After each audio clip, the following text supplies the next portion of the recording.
again on a sad note to inter the remains of a decorated senior officer of the Zimbabwe Defense Forces, a true veteran of the liberation struggle, one of the brave pioneering fighters who ignited the decisive phase of our armed struggle for independence, Brigadier General retired Marcus Walter Kananga, whose name was Comrade Charles Munyoro.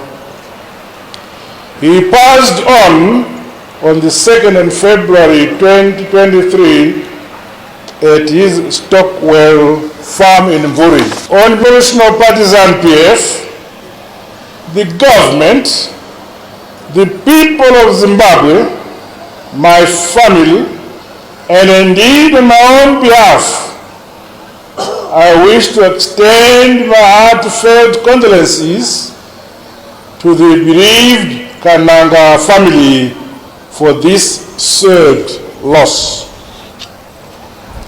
As we mourn together with you, I urge you to find consolation in that this is our loss together. We are laying to rest a gallant son of the soil who sacrificed his all for the good of our dear nation, Zimbabwe.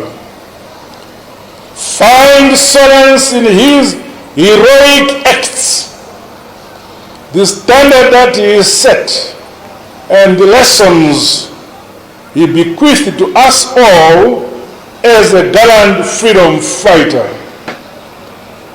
a father, an uncle, and a brother.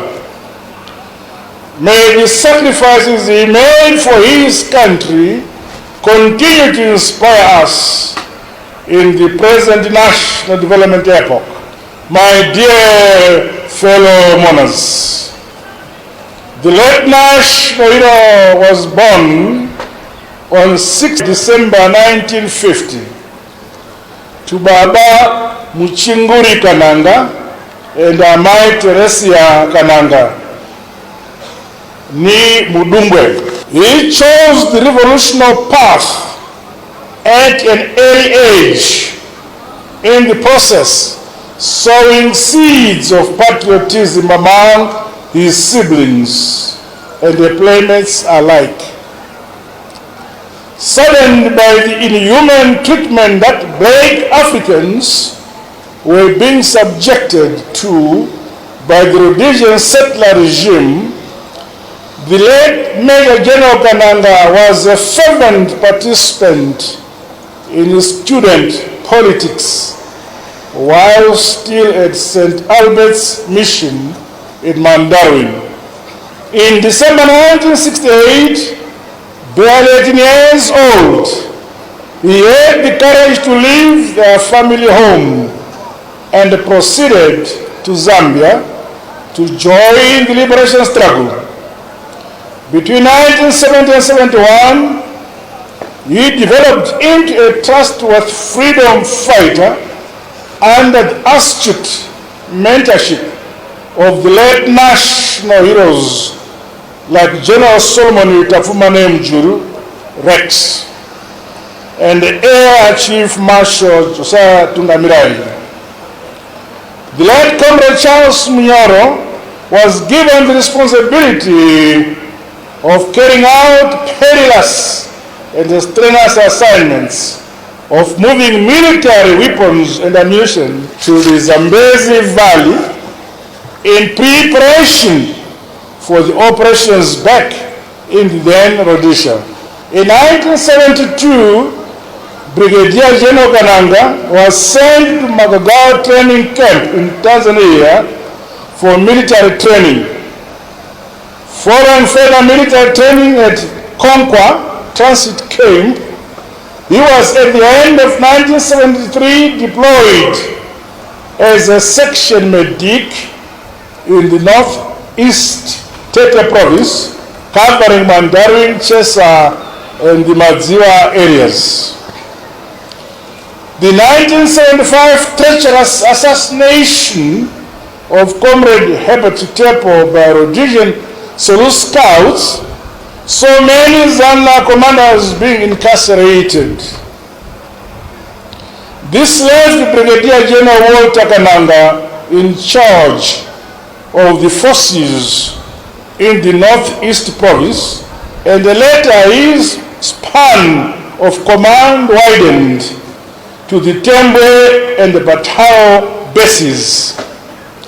Thereafter, he was among those who opened the Chimoyo camp and actively administered the Zimbabwe People's Army ZIPA. In 1976, saw him being appointed Provincial Political Commissar of Gaza Province, a post he discharged with distinction until 1977 when he took command of Gaza Province. Comrades and friends, the late Brigadier General's clarity of mind in matters of the struggle, his commitment and hard work saw him appointed the ZANLA military attaché to Botswana in 1978. At the time, this was a strategic conduit for cadres escaping to join the liberation struggle under both the ZANLA and the ZIPRA liberation forces. It is in this post that Brigadier Kananga played a critical role of assisting thousands of cadres to transit through Botswana to go for military training in Angola, Mozambique, Zambia, and Tanzania. The pre- and the post-independence story of Zimbabwe is intertwined with African solidarity and partnerships with progressive countries as well as organizations from across the world. Our present foreign policy quest to be a friend to all and an enemy to none must continue to be viewed with this background in mind. My administration will therefore continue to consolidate relations within Africa and beyond for the benefit of our motherland, SADC, and the continent of Africa as a whole. In this spirit, our country must welcome and take full advantage of our deepening relations with Belarus and Equatorial Guinea, where I came from yesterday, following recent high-level visits.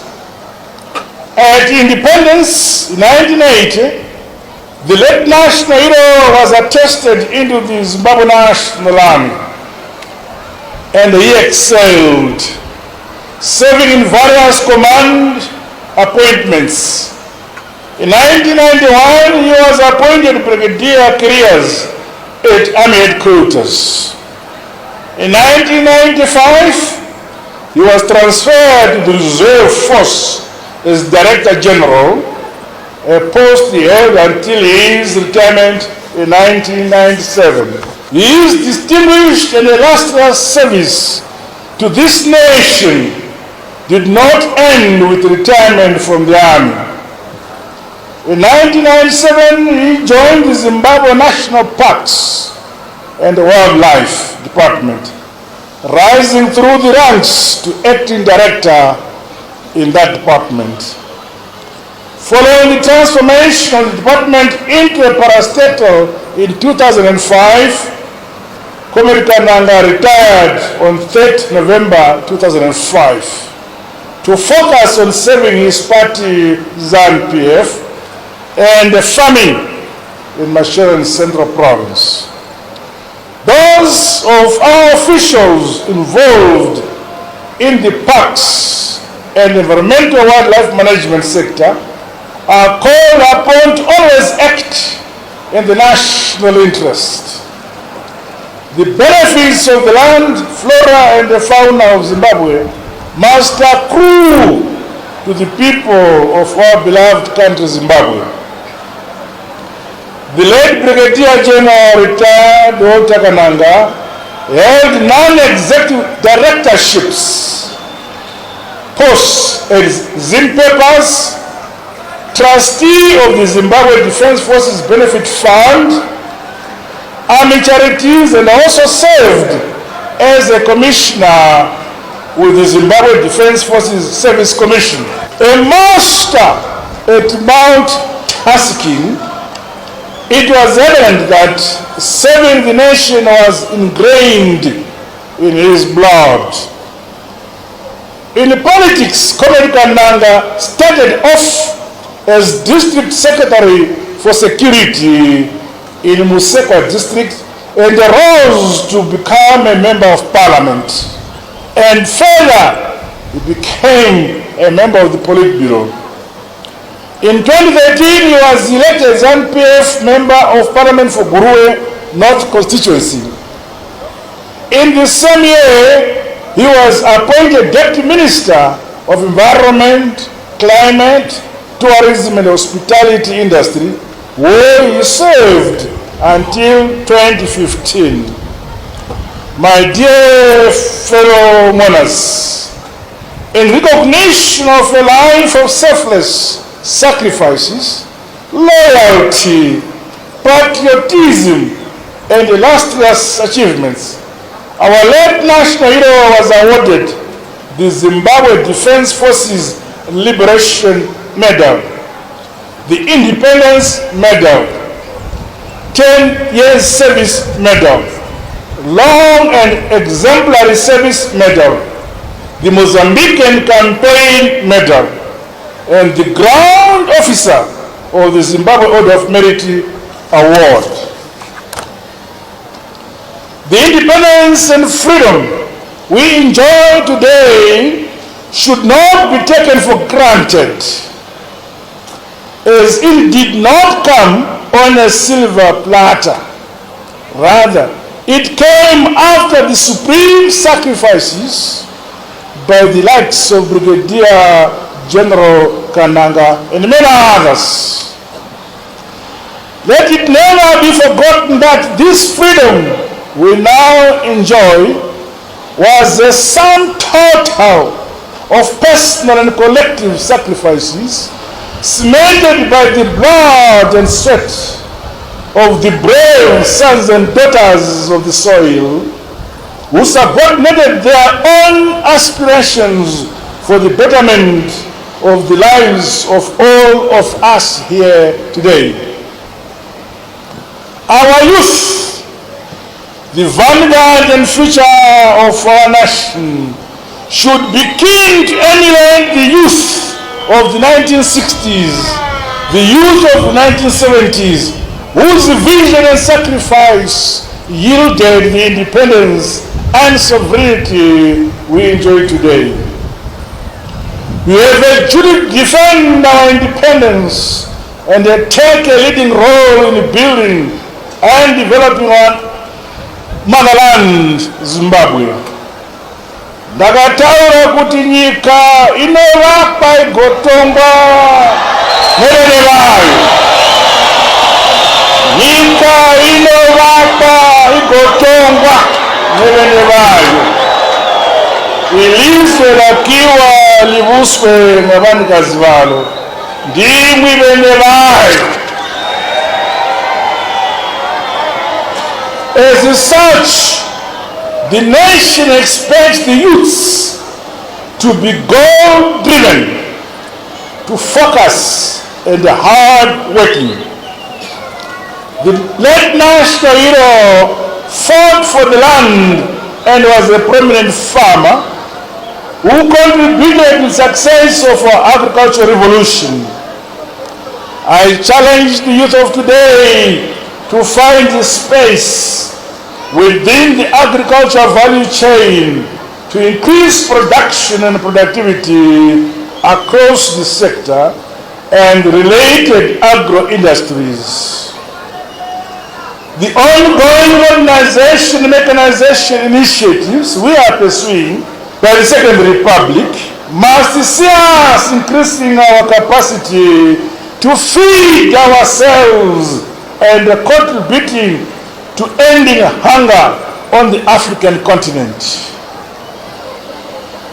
As the 2023 harmonized general elections draw closer, I call upon all our citizens to register to vote, to defend, consolidate and advance the gains of our independence. Let us continue to say no to violence while remaining vigilant against the machinations of our detractors. As a people, we must be allowed to exercise our democratic rights without external interference. We fought to ensure that this democracy is enjoyed by all the people of Zimbabwe ourselves. As ZANU-PF government, we will continue to guarantee this right from all types of malcontents among us.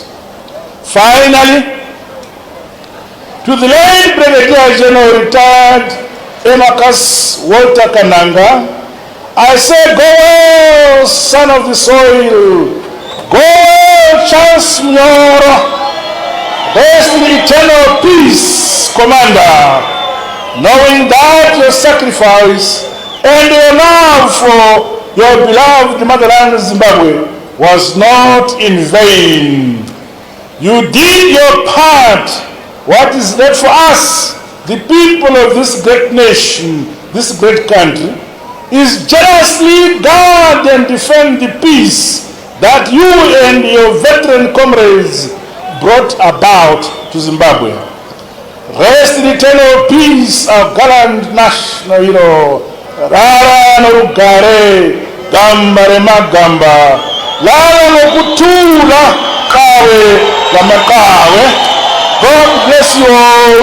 God bless Zimbabwe. I thank